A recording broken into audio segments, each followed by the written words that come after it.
Mayotte, le 101e département français, se trouve dans l'océan Indien, entre l'Afrique de l'Est et Madagascar. Une terre qui fait historiquement et géographiquement partie de l'archipel des Comores.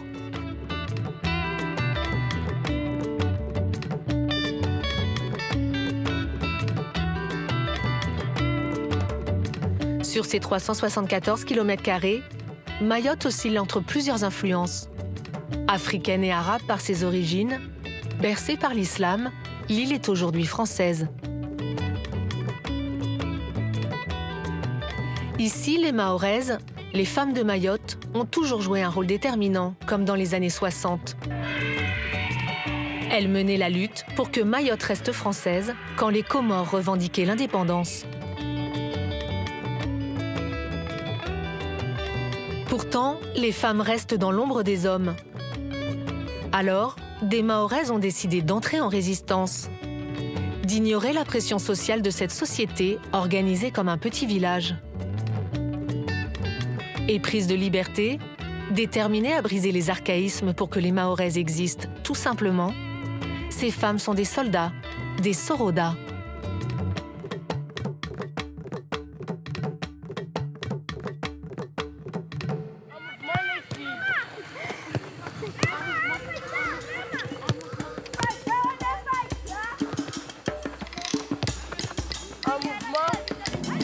La nuit est tombée sur la côte nord de Mayotte. Au stade de Msamboro, c'est une équipe féminine qui s'entraîne, l'équipe des abeilles.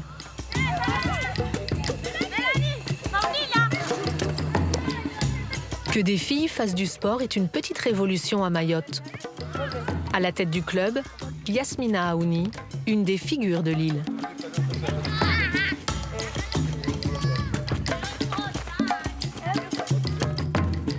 Le résultat que les filles ont obtenu cette saison est très encourageant. Elles vont quand même en finale de la Coupe de Mayotte. Là, maintenant, le défi est de réussir à batailler avec les parents pour les convaincre que la réussite scolaire, l'épanouissement des jeunes et la santé aussi des jeunes sont compatibles avec la pratique du sport.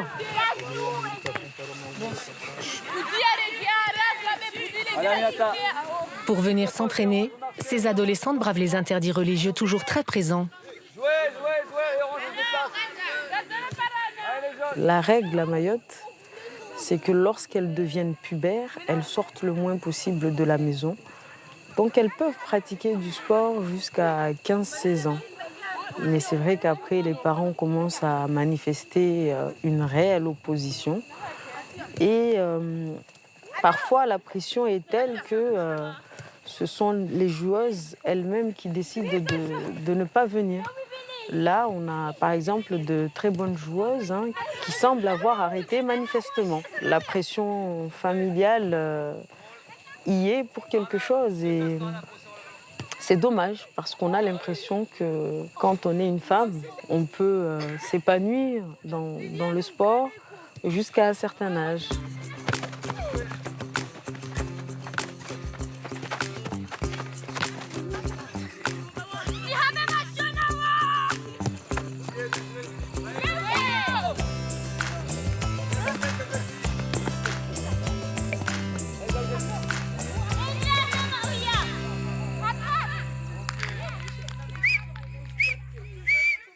Déjà, félicitations pour votre victoire d'hier, bravo.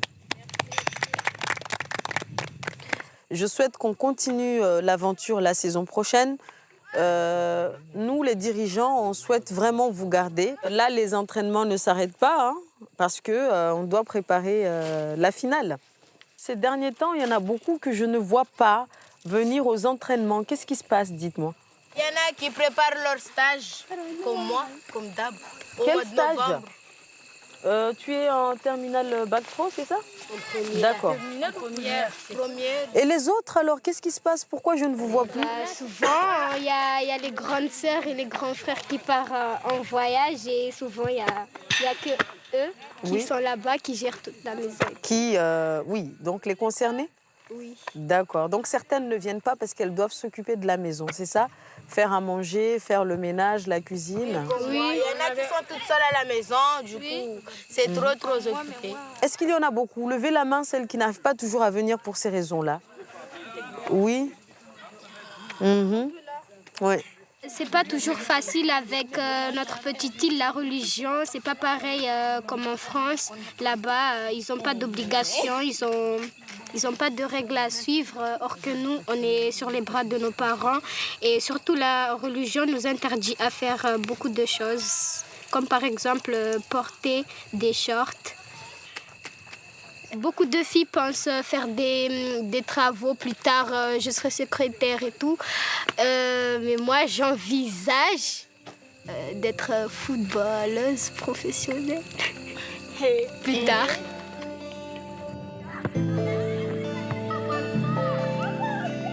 Le rêve d'Aminata, encore inimaginable il y a quelques années, pourrait bien se réaliser.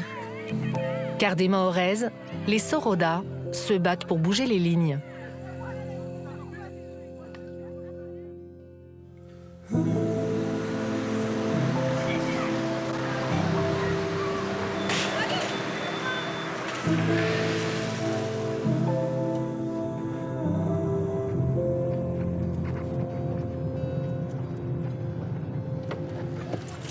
Parmi les Mahoraises qui luttent pour changer la société, il y a Mariam Hassani, directrice d'une école maternelle à Mamoudzou.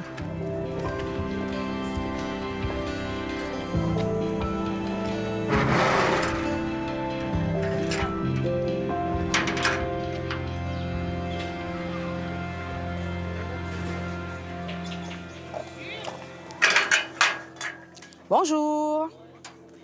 Allez, on y va. On n'oublie pas de dire bonjour le matin.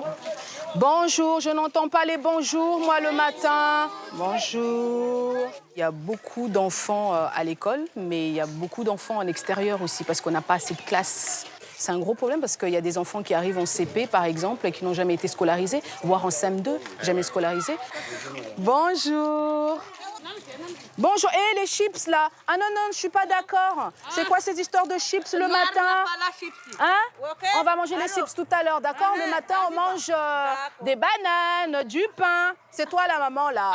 Faut pas lui donner ça. La poubelle, elle est là-bas. Allez, va mettre ça à la poubelle. Sois gardé.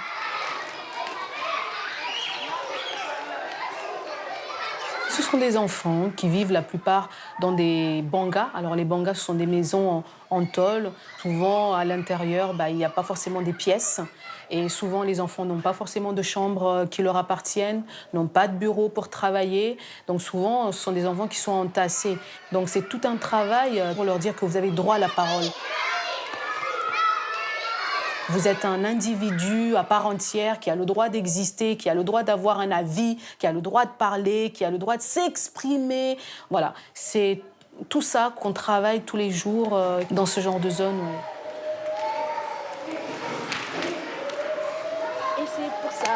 Et c'est pour ça que les maquis la mangent bien.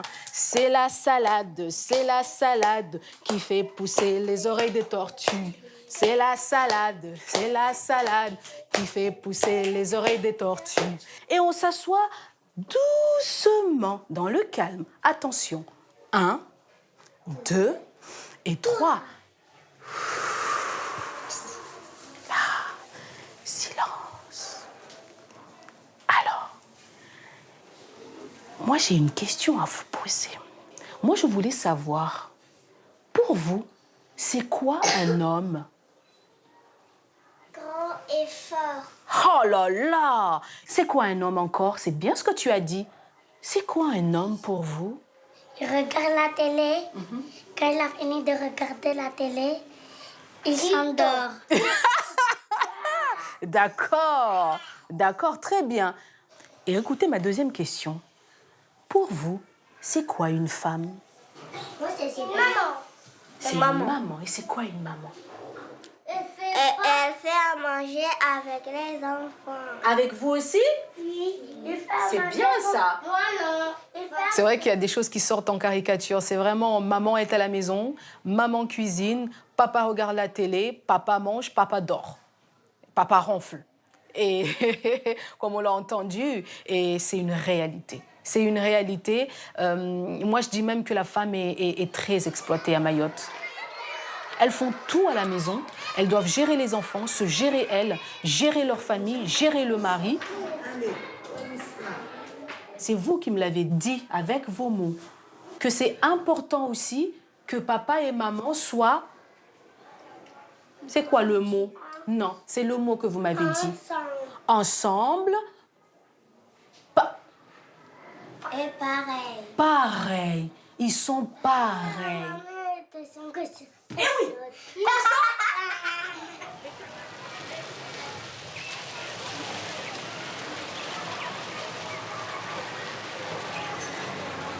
L'enseignement laïque permet à Mariam de briser un modèle d'inégalité entre les sexes dans lequel les enfants mahorais grandissent encore.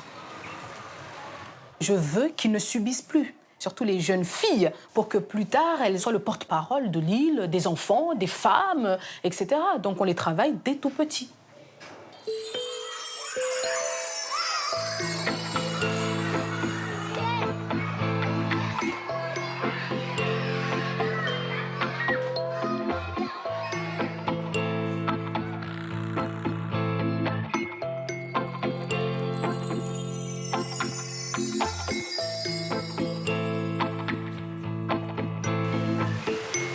Sur l'île, plus d'un habitant sur deux a moins de 20 ans.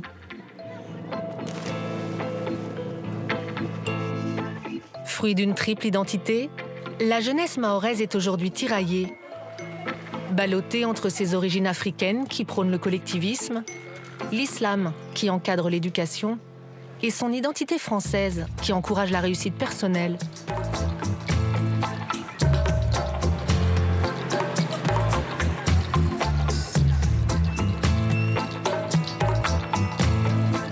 Ces adolescents incarnent le changement. Ils écrivent des articles de presse pour le magazine Chab, guidés par une journaliste installée ici depuis 2 ans, Noémie Chouamet.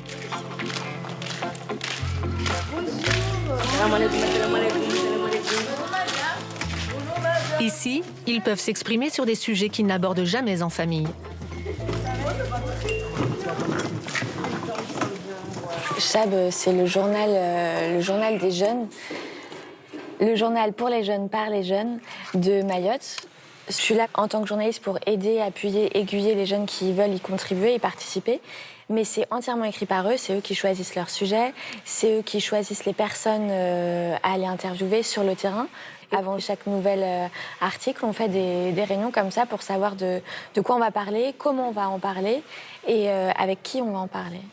Donc on va commencer un nouvel article pour Chab, qui va traiter de quoi? La polygamie. C'est quoi la polygamie? Qu'est-ce que vous en pensez? Qu'est-ce que vous en savez? Qu'est-ce qu'on en sait pour le moment? La polygamie, c'est quand un homme se marie avec d'autres femmes alors qu'il en a déjà un et qui ne reste pas trop fidèle avec sa première femme, pour ce que je sais. C'est parce qu'avant, le prophète avait 3 femmes. C'est pour ça qu'on a dit que les hommes pouvaient avoir plusieurs femmes. D'accord. Et bien demain, c'est Madou qui va venir... Avec la départementalisation, Mayotte a dû renoncer à certaines traditions, dont la polygamie. Mais cette pratique coranique perdure dans de nombreux foyers et complique les relations hommes-femmes. Il faut... Si on a 2 femmes, on doit s'occuper d'eux de la même manière. Je ne suis pas contre ça, oui. Les hommes de Mayotte, ils veulent d'autres femmes. Du coup, ils vont trouver leur petite copine ou hawara, comme on dit chez nous ici. Ils vont leur donner leur part d'argent. Et tous les jours, leur hawara là vont lui dire « Ouais, j'ai envie des brochettes, des trucs du genre. » Après, l'homme, il va gaspiller l'argent pour une petite copine et délaisser sa femme et les enfants. D'accord, et parce qu'il veut séduire cette autre femme. Oui, voilà. Et quand il a cette femme, il fait comme les autres. Il laisse de côté et pas trop grave. Mais les hommes de Mayotte ne sont pas tous comme ça. Ça montre qu'ils sont sexistes. Qui sont sexistes? Qui ça, les hommes? Oui. Ça veut dire Ils ne sont pas égaux avec les femmes. Si c'est une femme qui va chercher un autre homme, ça va créer un conflit. Mais si c'est l'homme, ils ne vont rien faire en fait. D'accord. Et du coup, qu'est-ce que tu en penses, Myriam, de ça? La polygamie reste ancrée dans les mœurs, une situation que ces jeunes vivent au quotidien. Donc tu réclames... Dans quelques jours, tous iront à la rencontre d'hommes et de femmes pour recueillir leurs témoignages sur ce sujet qui agite la société. Que pour les hommes.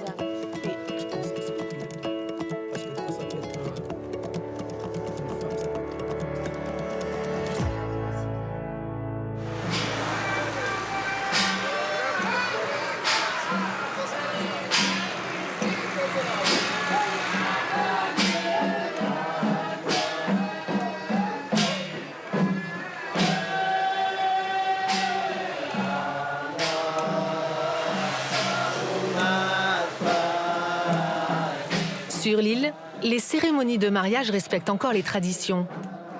Et c'est en été que la saison bat son plein.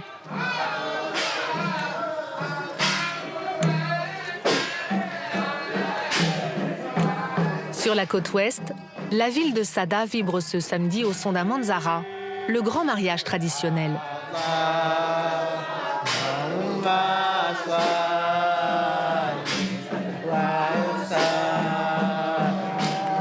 Parmi les invités, Anchia Bamana. Mère de cette commune, elle vient assister à l'union de son neveu. Elle aussi est une Soroda.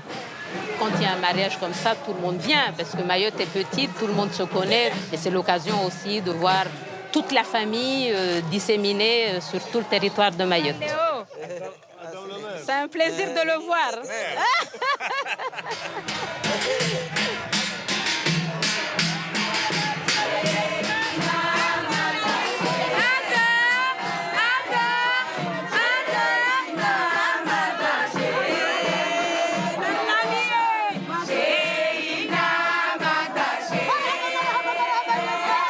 Le cortège est comme ça, les hommes devant, les mariés au milieu et les femmes derrière pour amener le mari jusqu'à l'endroit où on va partager le repas avec eux et avec toute la famille.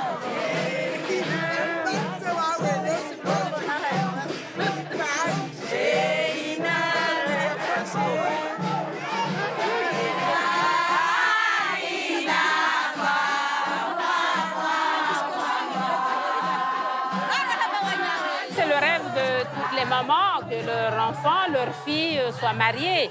Parce que dans notre société traditionnelle, effectivement, le célibat est très mal vécu. Il faut avoir un mari pour représenter la société dans laquelle on vit. Nous sommes quand même une société très communautaire. Nous vivons en groupe. Et c'est quelque part aussi la société qui édicte les règles de vie.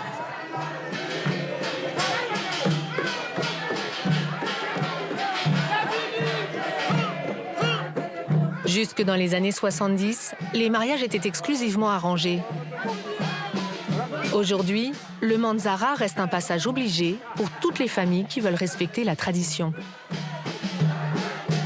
Il y a la mariée qui arrive, et là c'est toute la famille de la mariée qui l'amène.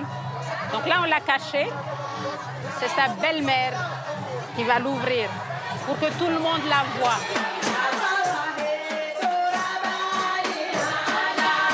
Tourne autour de la femme. Le papa construit la maison pour la fille et une fois qu'elle se marie, c'est le mari qui vient dans le foyer de la femme. Le jour, par malheur, s'il y a un divorce, c'est le mari qui part. La maison revient à la femme et les enfants. Dans cette société matriarcale, les Mahoraises ont normalement des droits. Mais en réalité, c'est l'homme qui domine. Le mariage est l'un des rares moments où la femme a réellement une place centrale. Les cadeaux lui sont destinés, parmi lesquels de nombreux billets de banque. Le jour de son Manzara, une mariée peut empocher jusqu'à 50 000 €. Finalement, en tant que femme, je dis tout simplement, dans nos sociétés, ce qui est essentiel pour moi, c'est que la femme soit indépendante financièrement, donc fasse des études. Parce que pour moi, faire des études, c'est acquérir une certaine liberté dans la gestion de sa propre vie. Et c'est là l'essentiel. C'est le choix qu'a la femme qui a un travail, qui est instruite. Pour moi, c'est l'essentiel. Après, elle choisit la vie qu'elle veut.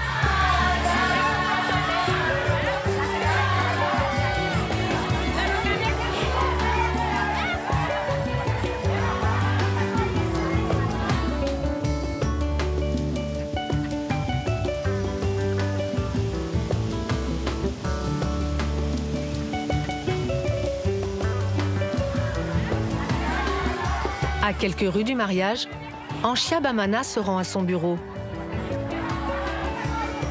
Élue maire de cette commune de plus de 11 000 habitants en 2014, elle fait partie des rares femmes à avoir accédé à un tel poste.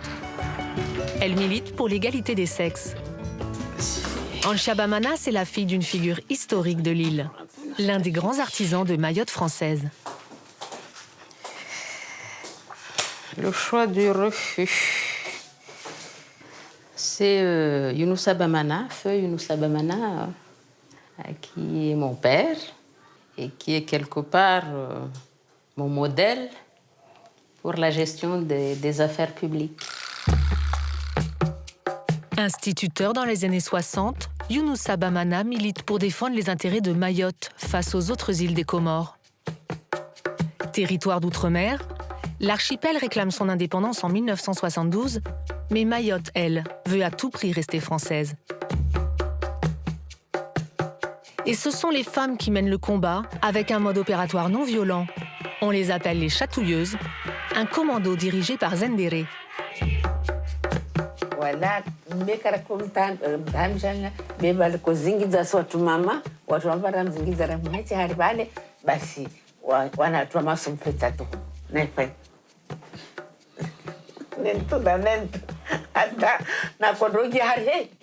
À l'époque, la scolarisation était complètement réservée aux hommes.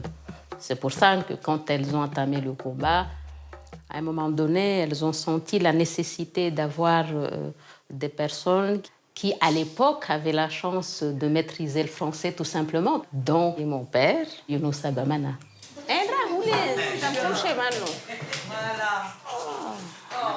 On prend le pouvoir aujourd'hui, là. C'est la journée des femmes. Si Anchia a pu s'émanciper, c'est parce que son père était convaincu que l'éducation pour tous est la clé de la liberté. Elle a suivi des études comme ses frères. On a une éducation très imbibée par la religion musulmane. Et les codes nous disent la femme n'élève jamais la voix devant l'homme, la femme n'est jamais devant. Moi, je le voyais à la maison. On allait tous les deux avec mon frère au collège, on arrive à la maison. Lui, il avait le droit d'aller jouer au foot dehors, mais c'était à moi d'aller laver son linge. Non, non, maman, chacun lave son linge. Alors que la société est normalement matriarcale, cette Soroda dénonce la situation ambiguë dans laquelle se trouvent les Mahoraises. Si Mayotte est française aujourd'hui, c'est grâce aux chatouilleuses, aux fameuses chatouilleuses, les femmes qui se sont soulevées contre le régime comorien. À l'époque, je n'étais même pas encore née. Donc, ça reste d'actualité jusqu'à maintenant. Si vous voyez dehors, il y a des problèmes dans les écoles, ce sont les femmes qui ferment les écoles. Ce sont les femmes qui se soulèvent parce qu'il y a un manque d'eau. Pour toutes les revendications ici, ce sont les femmes qui sont devant. Sauf que, pour accéder au poste de décision, les femmes s'organisent, font la campagne électorale pour amener les hommes au pouvoir.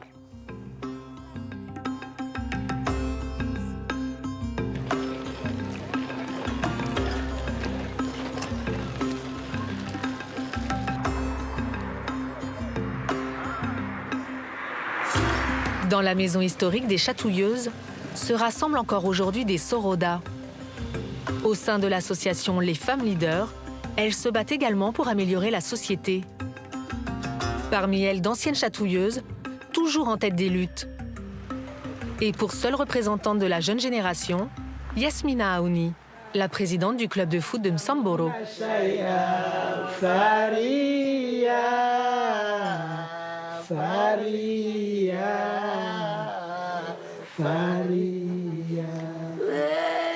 Malinde wa malinai na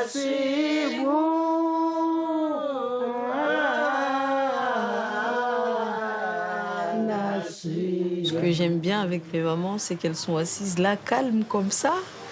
Et on ne dirait même pas que ce sont les mêmes femmes dans les actions. Nous, on vient incognito et puis si on refuse de nous recevoir,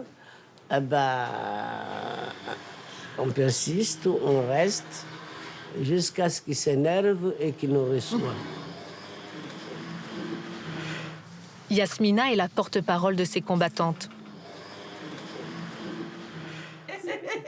Ces femmes sont les héritières des chatouilleuses et elles se battent avec la même détermination. Merci beaucoup d'être là pour me rappeler qu'il y a des choses à faire, des choses à ne pas faire. Je les remercie aussi. Si on entend qu'il y a des choses qui ne marchent pas bien, on fait l'appel, les gens viennent. En fait, elle est de Chikoni. Elle est de Mtsavéré. Donc, le centre, la capitale est bien représentée ici. Moi, c'est le nord. Et on a des femmes leaders au sud. Donc, si vous voulez, il suffit qu'on dise à chacune de nous d'envoyer le message chez elle, quoi, dans son coin. Et puis là, tout le monde descend. Donc, quand on dit, écoutez, ou on trouve un arrangement, ou alors on va appeler la population. Là, les gens savent que la population va venir, si on dit qu'il faut qu'elle vienne. Mais même quand on va discuter, les gens pensent qu'on va se battre. Mais non, c'est pas tout le temps. Quand il y avait la grève du Total, là, il y avait un qui a frappé un monsieur, qui a coulé beaucoup de sang. J'ai enlevé mes chaussures. Je les donné 2 fois sur le visage de le policier Mouzongo l'autre fois là. Oui, je oui. Et il avait du talon. Et puis il est parti. Ils ont laissé le monsieur, ils sont partis. Après ils sont revenus. Il m'a demandé de l'excuser. Ah bon? Oui. Okay. Il reçoit des coups de talon et il s'excuse. À la Sogea, c'est lui qui a reçu une bouteille d'eau.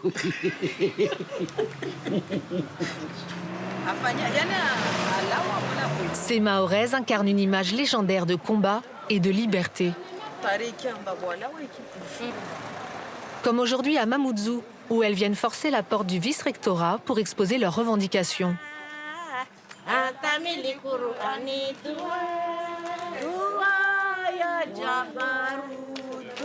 Et pour se faire remarquer, elles adoptent une des techniques pacifistes des chatouilleuses.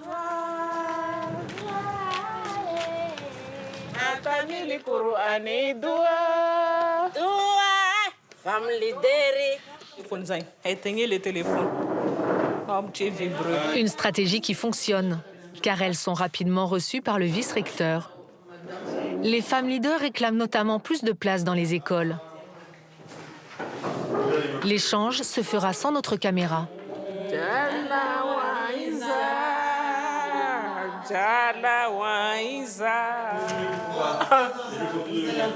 Une heure plus tard, elles sortent, visiblement satisfaites. Donc on est parti dénoncer le fait que finalement seuls 40% des enfants qui ont 3 ans s'inscrivent à l'école, les autres s'inscrivent un peu plus tard et ça dégrade beaucoup le système scolaire. Donc finalement, beaucoup de mesures ont été prises. On nous les a annoncées là et on espère qu'elles seront efficaces et que notre système éducatif ira dans le sens de s'améliorer de mois en mois et d'année en année.